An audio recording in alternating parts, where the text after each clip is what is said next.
guys, so today's video is going to be all things postpartum. I just wanted to share my journey. I shared the whole pregnancy of Jackson's and I wanted to share how I'm going post-pregnancy and post-Jackson.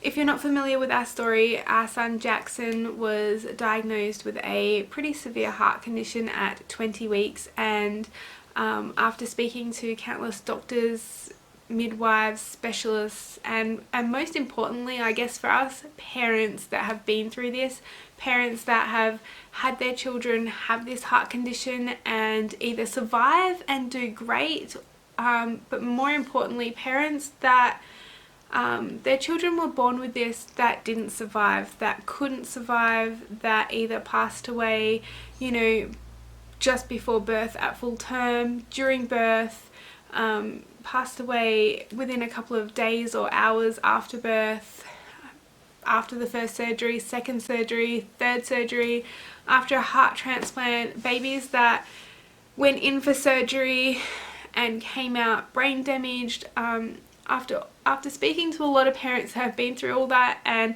taking their advice on board, we decided that what was best for our child and for our family and for Samuel as well was to be induced and to just, I guess, let Jackson rest in peace, you know, just let him have known a life only of love and of warmth and comfort in my belly, and not a life of pain and hospitals and being scared, because I couldn't imagine that for myself, let alone watching my child go through that. So with that taken into consideration, I just wanted to say thank you so much to everybody that has left such sweet comments and prayers and thoughts, and just thank you so much from Matt, Sam and I for all the love, because honestly, without all you reaching out to us,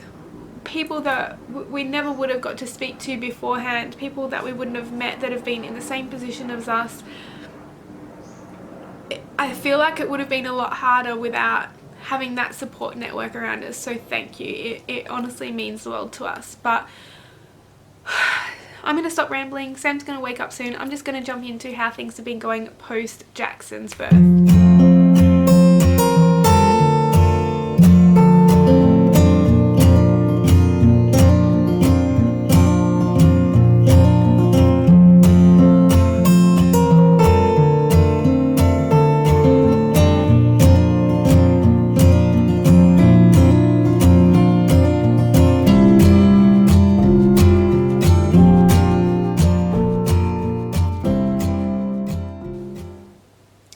So to start off with, I just want to address a couple of comments that were made on some previous videos. Our son was not injected with chemicals in his heart. Our son wasn't burnt to death with chemicals. It really hurt me to read those comments, and I'm sure it really hurt other mums going through a similar thing, or that have been through a similar thing. In our situation, I was given a pill on the Tuesday at our specialist appointment. That pill, I've forgotten the name of all the medications, so I'm sorry about that, but that pill essentially stopped the placenta from working. So I took that, and then 2 days later we got admitted to hospital where they started me on the medication to induce labour. So they were all tablets, there was no injections, and those tablets were things that I just put under my tongue and then swallowed down after about 10 minutes. The medication that I had to induce labour... Sam's awake. The medication I was given to induce labour was given to me every 6 hours. I got the first one at about 11:30 in the morning. I had the second one at about 6:30 at night. My water broke at about 8:45, and then Jackson was born at 9:30. So that's essentially how that happened. After Jackson was born and Matt got to cut the cord, I was given a shot of, I can't even remember what, but in my thigh, and that was to help remove the placenta safely without ripping any holes in my uterus or causing me to have to go and have surgery. So I was thankful that that was available. I was also given a tablet to stop my breast milk from coming in, which I was so thankful for. In terms of post-labor pain and discomfort, cramps and things like that, I feel like I had more cramps this time than both with Samuel's birth. He was a 32-weeker. He was 4 pounds 4 ounces, 1.94 kilos, 44 centimeters long. His labor lasted a few days. My water broke spontaneously at about 31.5 weeks, and he was born at 32 weeks. I don't know if it's because this time around I had more time to sit and think, whereas with Samuel I was constantly in and out of hospitals, you know, the NICU ward, trying to juggle life and trying to be there for him, but also, you know, look after myself. I don't know, I think I was just so busy. We hadn't had the nursery set up, we hadn't done anything yet, so I was going there at 6 o'clock in the morning, leaving there at like 8 o'clock at night, trying to cook meals, trying to make lunches for Matt, trying to still be a wife and be a mum and do everything at once while trying to get sleep and pump every couple of hours. So I feel like with Sam's pregnancy and birth I had a lot more going on, whereas with Jackson I just got to be with him. We got to stay with him for 2 days, and I'm so thankful that our hospital had a cold cot which gave us that opportunity. Those 2 days meant more to me than anything else, and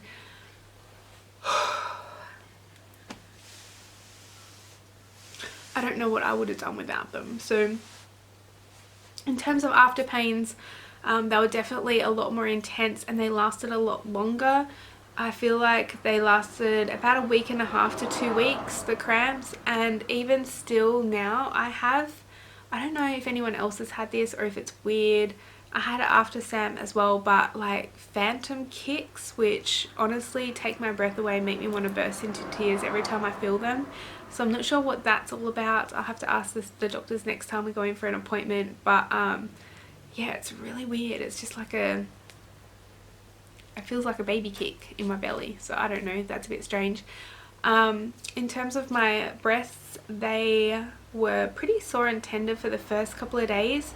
Not overly painful or anything. They didn't get engorged. I didn't have any milk come in at all. I think the medication really helped that out. But now they're completely back to normal. They're perfectly fine.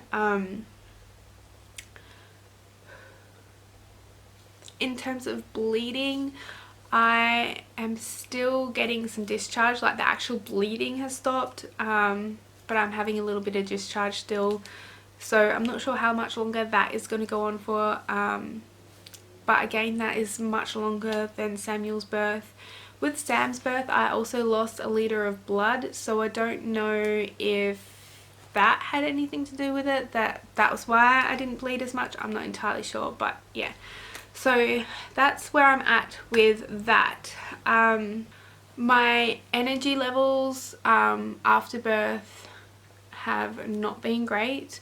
I'm starting to feel a little bit better now, I guess, with the grief waves. Being able to manage things, I'm starting to sleep a little bit better. I actually just ordered some new Bambilo pillows because I tried washing as last summer and we get bats come to the house next door, and I left it sitting out on top of the line overnight. I forgot that I had them out there and a bat pooped on one of them, and it happened to be mine because Matt is the one that works full time, so he needs better sleep than I do, so he gets the good pillow and I have a very crappy Kmart pillow that honestly is doing me no good at the moment. So I ordered some new pillows to hopefully help me sleep a lot better. But honestly, my sleep, I get woken up most nights with nightmares. I do have a script. The doctors gave me a script for some sleeping pills, but I haven't taken any. I'm not really a huge taker of medications. I guess what upsets me the most is I didn't drink, I didn't smoke, I didn't even take Panadol, for goodness sake, this pregnancy. I ate relatively healthy, I drank enough water. There was just it wasn't anything that I did that caused this. It was just a freak thing that happens in a few thousand babies. So, and in our particular case, it was a pretty serious one. So there are so many cars going up and down my street today. In terms of my mental health and how I'm going emotionally, it's been rough. I guess that's how you can explain it. There's not any nice way to put how you feel after you lose a child, regardless of whether it's a miscarriage, a stillbirth, a missed miscarriage, or, you know, a medically induced birth due to health concerns. There's just no way to describe it, and regardless of your opinions on it and things like that, it's still heartbreaking. That was our baby that we really loved. That was a part of our family. He was in my belly for 21 weeks and we had a bond. We listened to his heart as a family every single night before bed. It's hit us so hard, and I don't even know if it's really sunk in yet what's happened. The hardest day I thought would have been leaving the hospital, but it wasn't. It wasn't by far. The hardest day by far was when we buried our baby.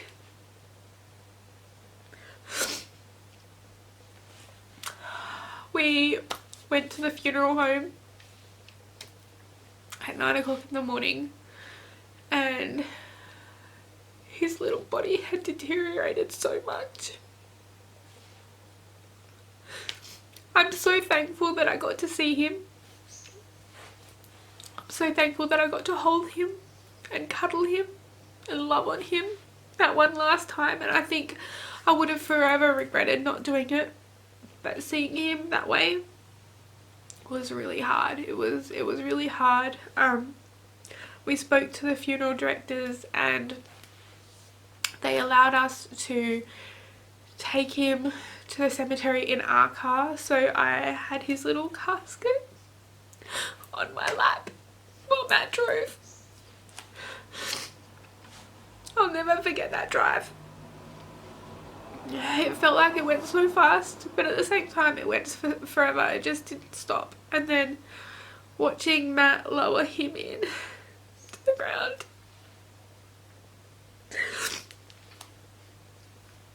that was seriously by far the hardest day of my life, and I never want to relive that. I never want to go through that again. I never want any parent to have to go through that pain. It was so final.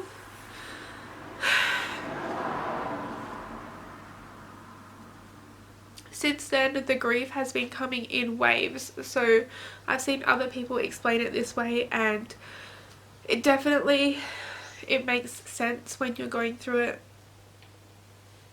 I'm trying really, really hard to find the little positives in each day, the little things that make me smile, and focus on those things rather than the pain of feeling like there's something missing.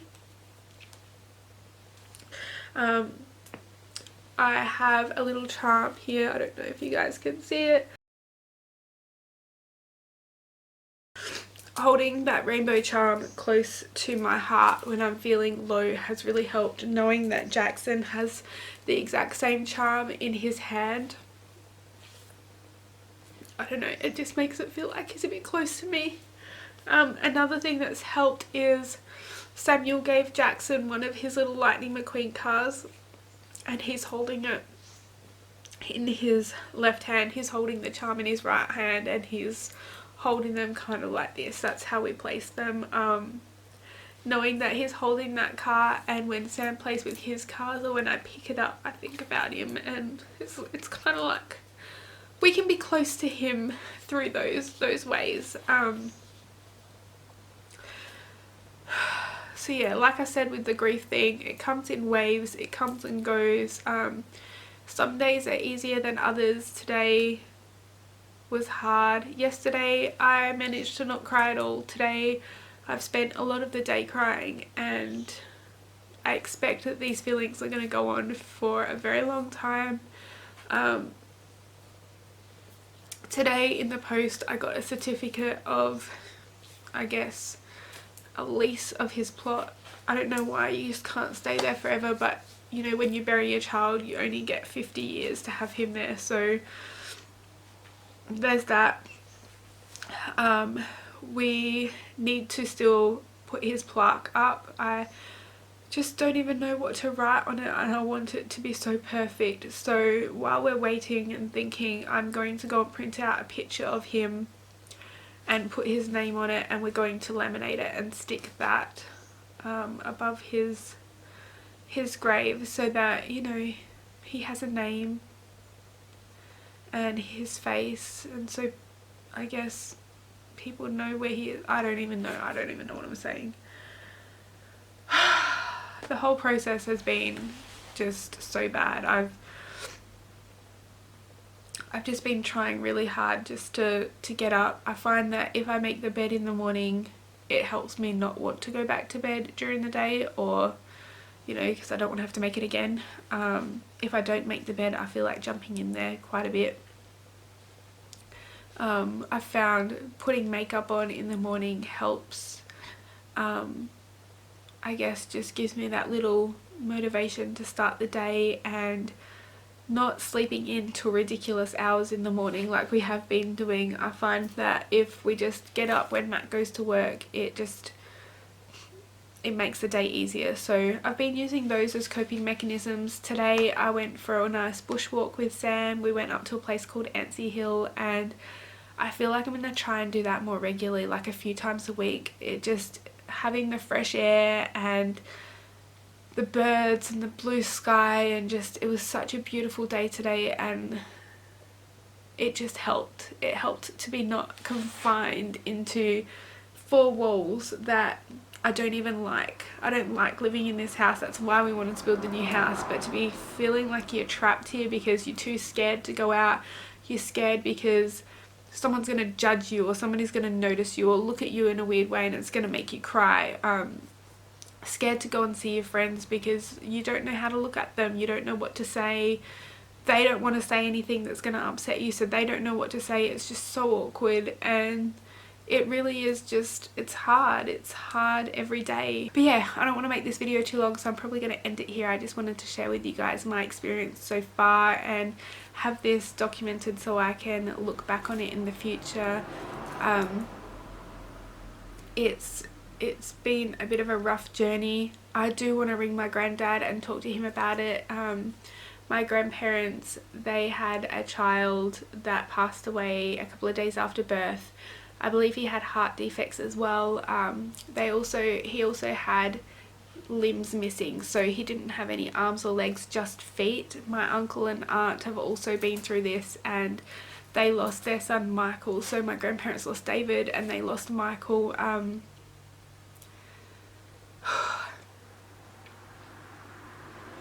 It's something that no parent or family should ever have to go through, and to know that people in my own family have been through it and just don't talk about it. And I don't know why people don't talk about it, because honestly it helps. And knowing that so many people know about Jackson, and knowing that so many people love him and love us and want to support us, honestly, he deserves that. We all do.